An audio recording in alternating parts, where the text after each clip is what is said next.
তেখেতটো পোৰ্টেলত কাম কৰে আৰু পোৰ্টেলত কাম কৰা লোকসকলকতো আমি সাংবাদিক বুলি এতিয়ালৈকে আমি সিদ্ধান্ত লোৱাই নাই অসমত যিসকলে পোৰ্টেলত কাম কৰে লিগেসি মিডিয়া ৰাজ্য চৰকাৰে সাংবাদিকৰ স্বীকৃতি দিয়ে কিন্তু ইউটিউব চেনেল পোৰ্টেল এই সকলক সাংবাদিকৰ স্বীকৃতি দিয়াৰ বিষয়টো আপোনালোকৰ লগত আমাৰ আলোচনা চলিহে আছে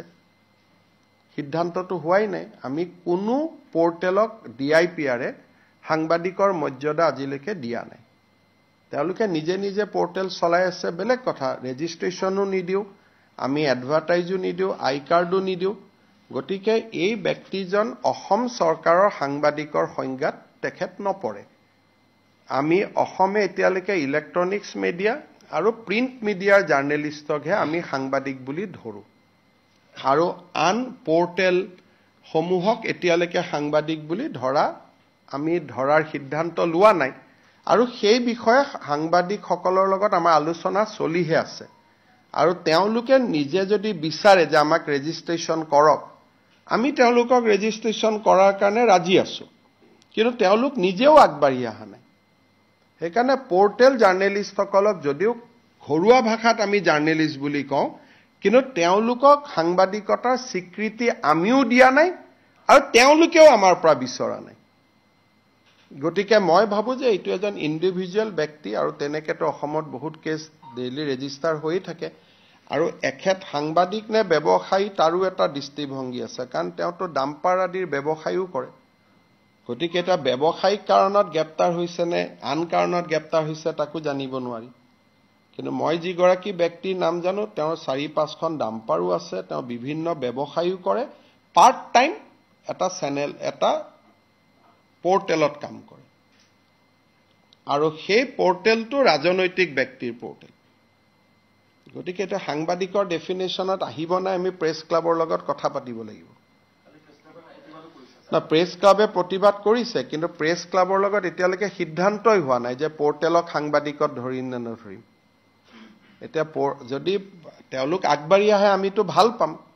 কাৰণ আজিলৈকে আমি এডভাৰটাইজো নিদিও একো নিদিও আমাৰ লগত কোনো সম্পৰ্কও নাথাকে এটোতো আমি নাজানো তেওঁ বেংকত নিউজে কৰিব গৈছে নে আন কামত গৈছে আমি কেনেকে জানিম বা আন সাংবাদিকে কেনেকে তাৰ গ্যাৰেন্টি ল'ব পাৰিব আজিকালি দিনত আমি নিজৰ ল'ৰা ছোৱালী গ্যাৰেন্টি ল'ব নোৱাৰো তেওঁ এটা বেংকত গৈছে সাংবাদিকো নহয় এটা তেওঁ কি কামত বেংকত গৈছে বাকি সাংবাদিকসকলে তেওঁৰ হৈ কেনেকে ক'ব এটো তেওঁ ঘৰুৱা কামতো যাব পাৰে নিজৰ কামতো যাব পাৰে এটোতো কোনেওতো ক'ব নোৱাৰে প্ৰথম তেওঁ এজন সাংবাদিক হ'ব লাগিব স্বীকৃত দ্বিতীয় তেওঁ কি কামত গৈছে তো আমি জানিব লাগিব বাকি সাংবাদিকসকলে তেওঁৰ হৈ গ্যাৰেন্টি লৈছে কিন্তু চৰকাৰে তো গ্যাৰেন্টি ল'ব নোৱাৰে সাংবাদিকৰটো যদি সাংবাদিক এজনে গৈ কাবাৰ লগত কাজিয়া কৰিলে তেওঁ এটা এৰেষ্ট নহব নেকি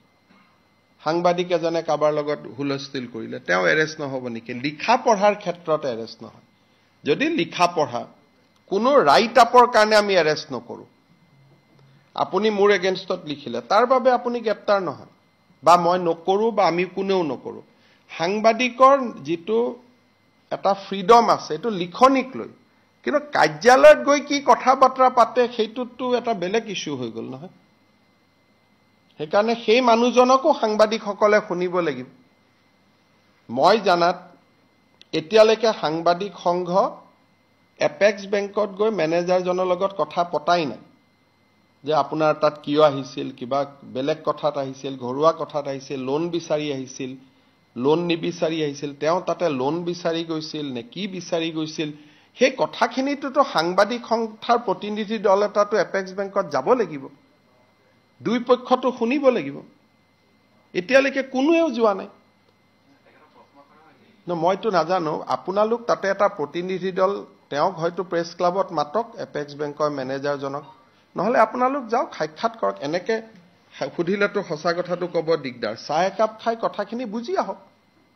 দুই পক্ষ শুনাৰ পিছত সিদ্ধান্ত লওক কাৰণ তেওঁক ব্যৱসায়ী বুলি ক'ব নে সাংবাদিক বুলি ক'ব হেতুটো কোনো সিদ্ধান্ত ল'ব নোৱাৰে কাৰণ তেওঁৰ ফেসবুকতে ডাম্পাৰৰ লগত ফটো আছে আপোনালোকে নিজে কক আছে নে গতিকে তেওঁ এজন এতিয়া ডাম্পাৰ ব্যৱসায়ী নে তেওঁ সাংবাদিক এই সিদ্ধান্তটো কোনে ল'ব Who will take this decision? গতিকে আপোনালোকে মোক যদি সিদ্ধান্ত লয় সাংবাদিক বুলি কয় মই এৰি দিম কিন্তু সাংবাদিক বুলি মোক আপোনালোকে লিখি দিয়ক যে তেওঁ সাংবাদিক কিন্তু আপোনালোকে লিখি দিয়াৰ আগতে তিনিবাৰ চিন্তা কৰি চাব কালি যদি ডাম্পাৰ কেছত পৰে তেতিয়া কি কৰিব সেইকাৰণে মোক এখন আপোনালোকে লিখি দিয়ক সাংবাদিক বুলি আপোনালোকে তেওঁৰ ওপৰত দায়িত্ব লওক এতিয়াই এৰা যাব এতিয়া যদি প্ৰতিদিন ডিউআই অমুকৰ সাংবাদিকসকলে আহি কয় যে এখন আমাৰ কাৰ্ড আমি সাংবাদিক তেওঁতো যিটো পোৰ্টেলত আছে তাততো আমি জাৰ্নেলিষ্ট কাৰ্ডো নিদিওঁ পোৰ্টেলকতো আমি আনাই নাই জাৰ্নেলিজিমৰ ভিতৰত এতিয়ালৈকে যদি আপোনালোকৰ কিবা আছে আপোনালোকে যদি তেওঁৰ দায়িত্ব লয় মই এতিয়াই ৰিলিজ কৰি দিম যে তেওঁৰ কোনো ব্যৱসায়িক কথা বাৰ্তা সকলোতে আমি দায়িত্ব ল'ম বুলি আপোনালোকে মোক কৈ দিয়ক মই 1 ছেকেণ্ডত মই কৈ দিম যে তেওঁ সাংবাদিক এৰি দিওঁ কিন্তু সাংবাদিক বুলি কোনোবাইতো কক মোলৈকেতো এতিয়ালৈকে এখন চিঠিও অহা নাই যে তেওঁ সাংবাদিক বুলি নে কি মই ভুল কৈছো নেকি কোনোবাই জনাই দিয়ক মোক সাংবাদিক বুলি তেতিয়া তেওঁক আমি এখন লাইসেন্স দি দিম আৰু যে আপুনি ডাম্পাৰৰ বিজনেছ কৰিলেও বেংকত গৈ জবৰদস্তি লোন খুজিলেও আপুনি সাংবাদিক বুলি আপোনাক ট্ৰিট কৰিম দেশত মুখ্যমন্ত্ৰী মন্ত্ৰী এজনেও গৈ যদি বেলেগত কবাত ধমকি দিয়ে তাকো কোনেও ৰেহাই নিদিয়ে আইনে কাক ৰেহাই দিব লিখা পঢ়াত ৰেহাই আছে মুখ্যমন্ত্ৰীৰ বিৰুদ্ধে লিখাৰ কাৰণেতো কাকো এৰেষ্ট কৰা নাই পুলিচৰ ৰিপৰ্টটো আহিছে যে তেওঁ শিডিউল ট্ৰাইব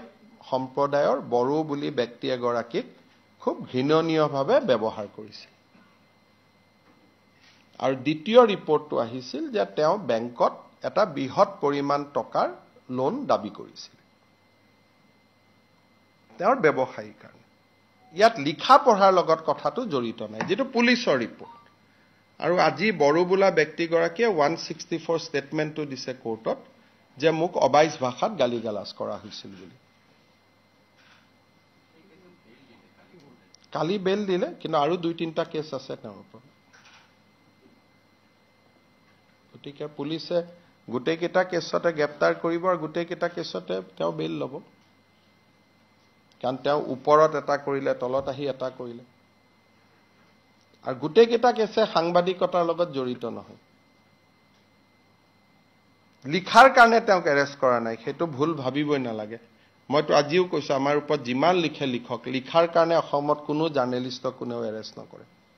কিন্তু যদি এটা জাৰ্নেলিষ্ট এজনে বাহিৰত গৈ শিডিউল টাইপ শিডিউল কাষ্ট মানুহ এজনক গালিগালাজ কৰে এইটোতো কেছ হ'ব